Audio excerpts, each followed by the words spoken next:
Good evening, afternoon, and good night to anybody who is watching right now.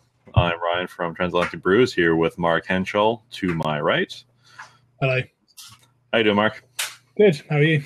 Good. This is our 6th episode of TA Brews TV, and we have more delightful beer. So let's go. What are you drinking today, Mark? It's a very, very odd thing, but let's go with it. What do you got? It's getting late here, so I'm starting to lose my marbles a little bit, but it's good. I'm going to enjoy this beer. This is an old favourite of mine. It's Jaipur Thornbridge IPA. So very nice. What have you got, Ponto? Well, I've got a Stone Smoked Porter. Cool. Now, what's interesting is this actually comes in 3 different kinds. I didn't see the other 2 kinds in the store when I got this one. Yep. But you can get it with chipotle peppers and vanilla bean as well. Okay. Or just the regular plain old porter. Okay, cool. That's pretty interesting, yeah. Good. Would you like to have first crack this week since you've given me so many? I think I did it last week, actually. I think you should have first crack. Okay. Well, let's get the good old bottle opener out. On the keychain, of course. And I do have a wonderful, actual glass for this. It's a stout glass, but works for porters as well. Brilliant. Let's give it a go.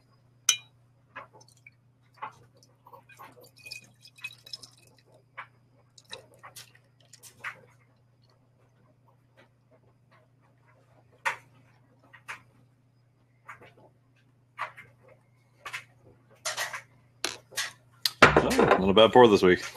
Very good. You're a pro. Getting there. I think it's a little too cold, possibly. I might have had it in the fridge a little too long, but I do smell that bit of peat smokiness to it. Okay. It's definitely got a very nice bunch of bitter hops in it.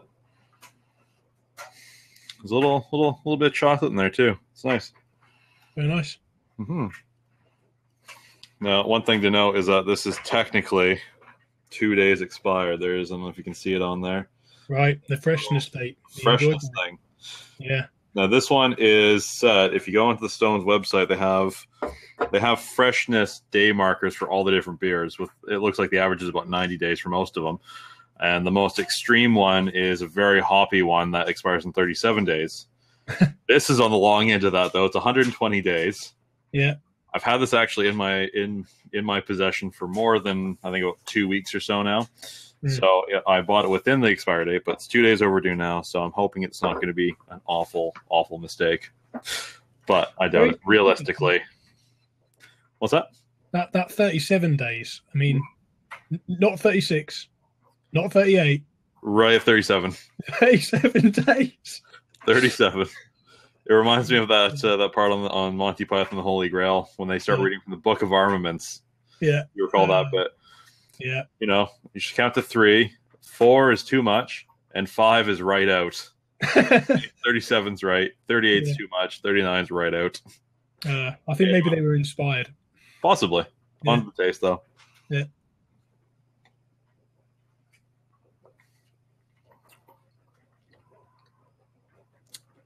It's quite an interesting combination, actually. I imagine it'd be a little more prominent once a bit warmer, but the smokiness isn't really all that much. I'm shocked. I haven't had a lot of beers that say they're smoky without being a lot, that really heavy sort of smoke-laden flavor you find in a lot of them. Yeah. Actually, it's a bit more balanced, this one. But it's still quite there. There's a bit chocolate, bit of the grain, obviously, but the smoke is kind of masking for me a lot of the flavors, and I want to say that there's some sort of a bit of fruitiness to it, like a dark fruit, but I'm not quite certain. Right. Yeah, it's pretty smooth though. It's got lots of different flavors in it, some coffeeness as well. And that peat's pretty prominent, the peat smoking. Right.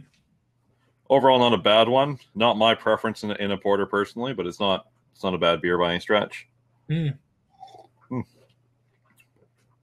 you don't feel it's been affected by that extra 2 days beyond it?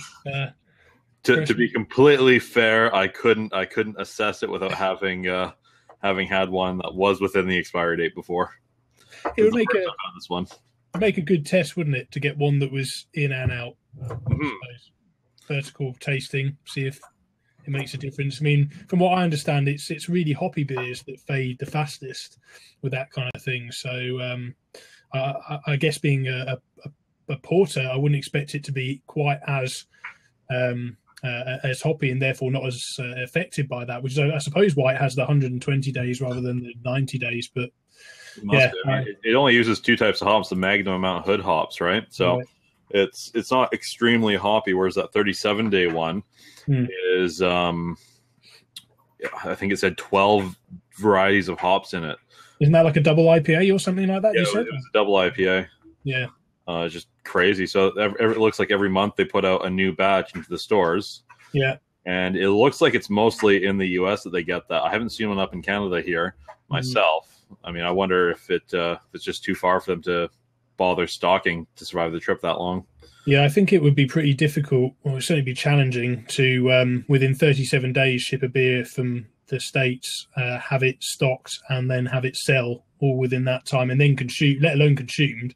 So, so I can imagine that's a bit of a challenge for them, really. At 37 days, it's a local thing, isn't it, really? Yeah, it sounds like it. Yeah. Which I guess gets back to that whole thing with the, all the old pubs and the public houses, really, and all that stuff, where everybody had their own different brew and didn't really ship it until the concept of that IPA came along with the extra hops for preservation, all that. Yeah, it's kind of a nice thing to see those little elements of old slip through and resurface every now and then, eh? Yeah. I mean, obviously hops have that preservative aspect on beer, but their character, I guess, fades pretty quickly. So Stone seem to, I suppose, they brew most of their beers to be drank young. So. Yeah, cool. Well, it sounds like a nice beer. Don't get too many Stone beers this way, but certain specialist shops sell them. It'd be interesting to go and try and hunt one down and actually just see whether they are within the enjoy by dates. But the expiration period, so to say. Yeah, I'll see if I can do that. There we go. Anyway, that's my beer. On to yours. All right. So it's an old favourite of mine. So Thornbridge Jaipur IPA. So one of the more longer standing breweries in the UK in terms of what you would deem as being new wave British brewers that were maybe more inspired by the American craft scene. Thornbridge sit nicely in the middle, actually, in that they do a lot of the American kind of craft stuff, but they really cater as well to the traditional cask beer market. So they kind of do a little bit of both. But this is well regarded as a kind of British IPA, but kind of modernized with some influence from, say, the American craft beer market as well in there, certainly in the hop varieties that they use. And it's certainly an old favourite of mine, and certainly one of the best, I think, all-round balanced IPAs you can get in Britain. So without further ado, I'll give it a crack open and we'll get to it. I do know you've mentioned Jaipur in several posts and all that as well. Sorry? I've noticed you've mentioned the Jaipur IPA in quite a few different posts as well on the blog. Oh yeah, it's definitely an old favourite of mine. It's a go-to beer, definitely. But I haven't had it that much in a while, so see what I think. You got the IPA glass for it too. I do, yes. So we're both sporting Spiegelau glasses today. My pour slightly less successful than yours, but it's not bad. Not too bad. It's better than my first few. Indeed, yeah. Oh dear. Well, at least it's not in a latte glass this time. That's true. Yeah. So they proudly announced that they don't pasteurize or filter any of their beers, so it's an unfiltered beer.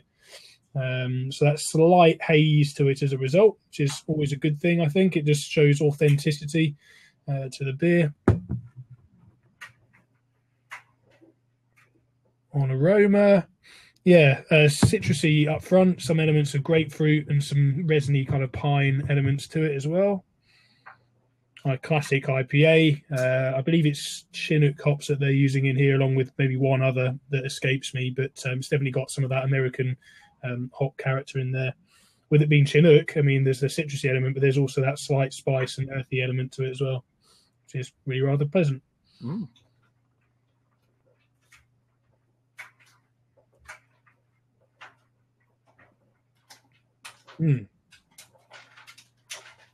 There's some quite sort of caramelly sweetness up front, and a nice thick kind of mouthfeel, actually.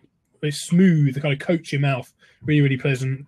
And it builds very, very slowly into this kind of crescendo of citrus hops, and it really hits you kind of further down. It's a bit delayed, and then it kind of hits you, and you get this kind of lovely lingering bitterness as well up there. But it's definitely a hop forward beer, but there's good balance in there between the sweetness and almost like slight honey sweetness to it as well. Very well balanced between the bitterness and the sweet elements of the malt.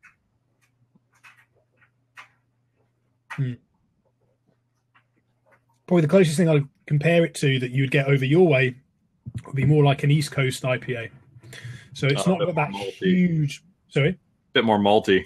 Yeah, it's it's certainly got the malt body and the balance that you would get between. And we've got a guest here actually just asking what beer it is. I'll just drop that in the comments. It's Jaipur IPA, which is by Thornbridge Brewery, and they're based up in Derbyshire in England. And if you missed it earlier, which I think you did, I'm drinking a Stone Brewing smoked porter.